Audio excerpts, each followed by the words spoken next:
I'm not a nobody, but I am somebody to God.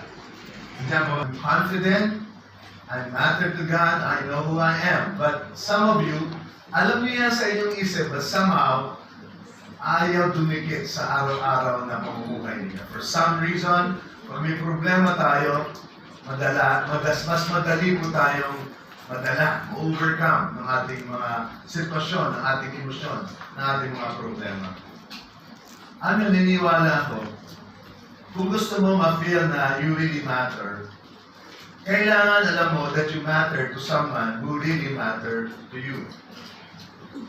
Hindi pwede na you just say you matter na walang dahilan. Alam mo, pag lumaki ka sa isang tahanan, yung mga magulang mo, these are the people who really matter to you. They are what you call. Kung lumaki ka sa tahanan na you are treated well, you are loved, right? You are given attention. Lalaki ka na meron kang proper self-concept, healthy self-concept. Tama ba? Alam mo, actually, basic child psychology yan. Pag ang bata lumaki sa isang tahanan na laging binubulyawan, sinasabihan, timunito ka talaga, manamana sa concept mo, proper, healthy self-concept.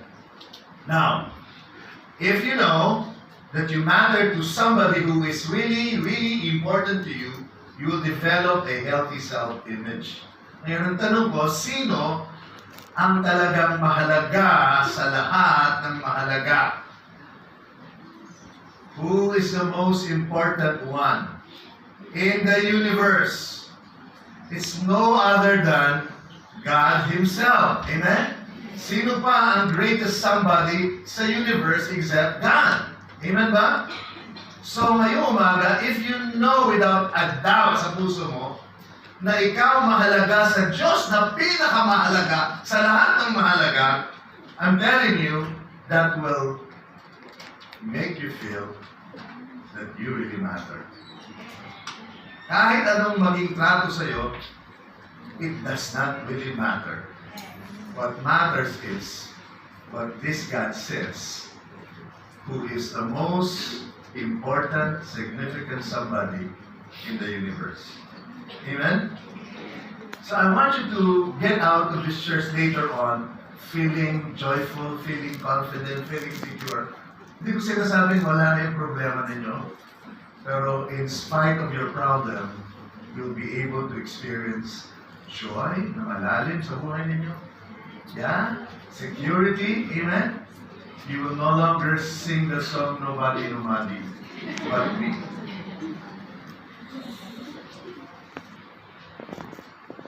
Pag tinitignan kanya ng may favor, tinitignan kanya ng may ngiti, tinitignan kanya ng may mapagmamahal. Amen? And it takes, joy just looking at you. In fact, the Bible says, do you know that He even numbers your hair? He knows how many hair ang hindi na kumabit sa buhok mo, bakit gising mo kanina umaga, alam niya, minus. You laugh about it, but this is something that we laugh about kasi parang, come on, di ba? Who would even, give importance to kung ilan ang bilang ng buhok mo? But the Bible says, He knows it. He doesn't just know your name, He knows even the number of your hair. You are that important to God. You matter to God. Amen? By the way, we also believe that we have all died to our what? Old life. He died for everyone so that those who receive His new life will no longer live for themselves. Instead, they will live for Christ, who died and was raised for them. So, we have stopped evaluating others from this will bless us all together. And I pray, hindi lang ito maintindihan, kundi matuwa kayo, and you'll say, you know what? Things will change from me. Nothing new, but very important for us to be reminded about. Basahin natin, I matter to God because I am loved by Jesus.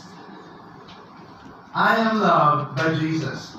So verse 14, nasabi, for the love of Jesus Christ controls us. Ang ganda, hindi ka napipilitan na gawin ang mga dapat mong gawin. Ginagawa mo ang mga dapat mong gawin ngayon kasi mahal mo ang Panginoon. I think the greatest motivation sa paglilingkod, sa pamumuhay ng tama, is because you love Jesus. And the reason why we love Jesus is because He first loved us.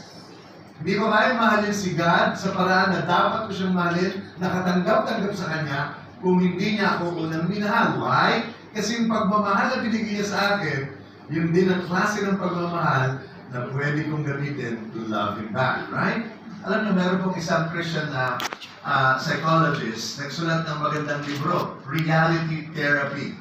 Okay, I think you can download that, you know. Reality Therapy, sabi ng chick, therapy.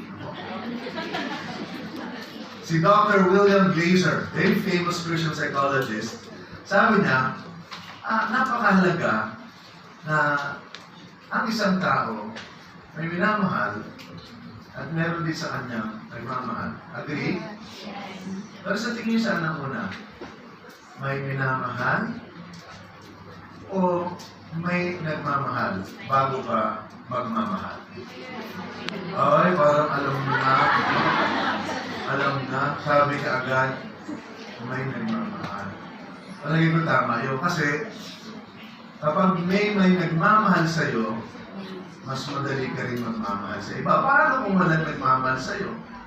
Dahil yung mahal mo, ang mahal niya ay iba. So, kasunod ay mas mabalag siya. Ganyan po ang buhay. Iikot lang. Well, huwag na nating lutasin ang problema psychologically. Kasi basic po, sa bawat isang tao, yung may nagmamahal at meron din siyang minamahal. Alright? Now, kaya very practical po yung ating pag-uusapan ngayon. Kasi bilang Kristiyano, hindi mo pwedeng sabihin na walang nagmamahal sa iyo. Amen ba? Kasi dito maliwanag na sinasabi ng ating binasang scripture na si Jesus loved us. Amen? Minahal ka na at patuloy ka pang minamahal ng Panginoon. Alam niyo, pagmamahalan ko si ibang klase, hindi tumukupas. Hindi nagbabago. Hindi nananawa. Hindi na mapagod. Wow! Kung paano noon, ngayon pa rin, ganon. At sa hinaharap, ganon pa rin. Yun ang pag-ibig na talagang forever. Kaya kung gusto mo ng forever, huwag mong hanapin kung kanino man. Huwag mong hanapin kay Ford ever, no? Kay Jesus lang yan, kapatid. Amen? Amen?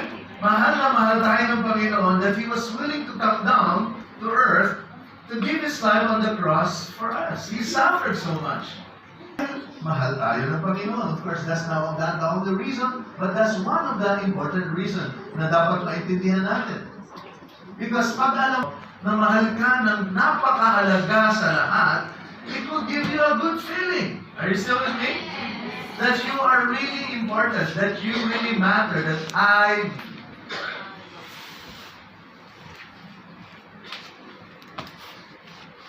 Ewan po, pero nasa ng pagmamahal, at yung pagmamahal na yan, pwede ngayong bumuo ng mga bagay na wasak siguro o hindi nabuo sa buhay natin. Kaya ma-excite kayo, ngayong umaga, may mga damdaming mabubuo, may mga pusong sugatahuhin ulit ng Panginoon. Bigyan natin ang pagkaisa.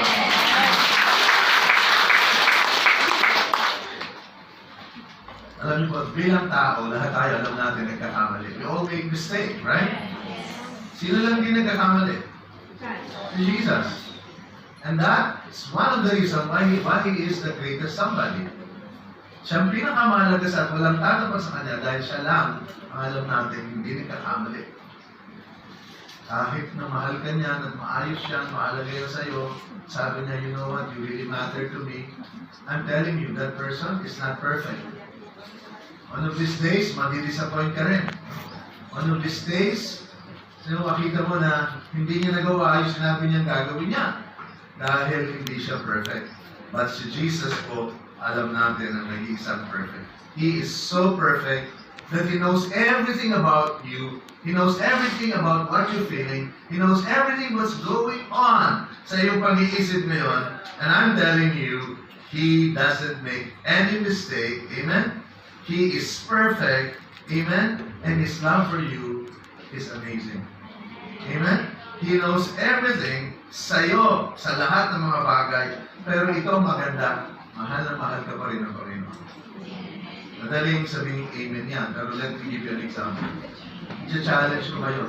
Maghanap kayo ng tao na pagkatapos makilala kayo, lubos-lubos ha? Lahat patungkol sa inyo, alam niya. Pati yung mga bagay na hindi na dapat niyong malaman, na pumapasok lang sa isip mo, nababasa niya. Wow! Maghanap kayo ng tao na pagkatapos malaman ng lahat sa inyo, maganda, pangit, lahat-lahat nga eh. I challenge you na pagkatapos niyan, sasabihin niya sa'yo, I really, really, really love you. You really, really matter to me. Maghanap kayo. Maghanap kayo. Example niyan, ganito na lang, para magkaintindihan tayo mas madali. Past, present, future. Walang di siya alam. God siya. Omniscient siya. All-knowing.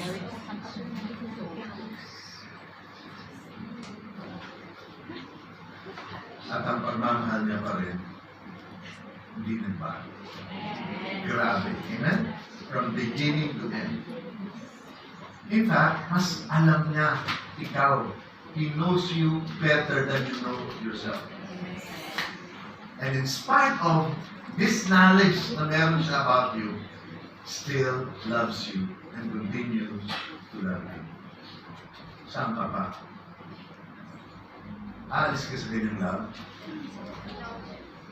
Alis ka. Ano pa? Mahal ako naman. Buti na lang may kumalapak doon. Bigyan natin yan sa Panginoon. Thank you, Jesus. Thank you.